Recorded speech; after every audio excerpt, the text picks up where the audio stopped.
قرآن کا مطالعہ کیجئے. قرآن میں بزنس کو کئی آیتوں میں عبادت کے ساتھ جوڑا گیا ہے. اللہ اکبر. بزنس کو عبادت کے ساتھ جوڑا گیا ہے.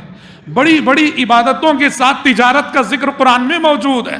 ابھی جو آیتیں میں نے پڑھی, سورۃ الجمعہ پڑھو آپ, صلاۃ الجمعہ, فریضہ جمعہ کے ساتھ تجارت کا ذکر, کہ جب اذان ہو گئی جمعہ کی تجارت کو روک دو, اور جب نماز ختم ہو گئی جمعہ کی پھر تجارت چالو کرو. فَإِذَا قُضِيَتِ الصَّلَاةُ فَانتَشِرُوا فِي الْأَرْضِ وَابْتَغُوا مِن فَضْلِ اللَّهِ. نماز جمعہ, فریضہ جمعہ کے ساتھ بزنس کا ذکر.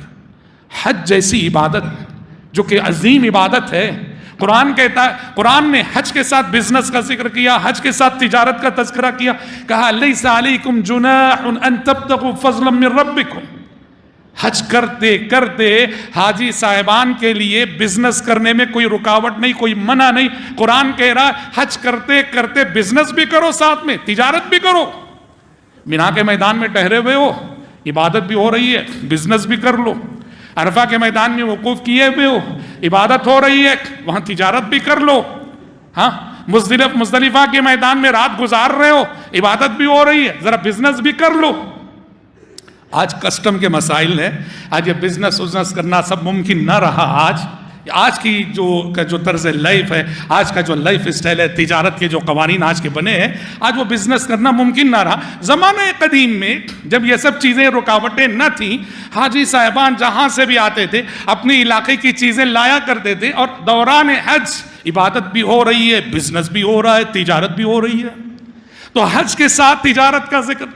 سورہ مزمل پڑھی ہے, سورہ مزمل میں اللہ نے صلاۃ اللیل, تہجد کے ساتھ تجارت کا ذکر کیا. اور سورہ قریش پڑھی ہے.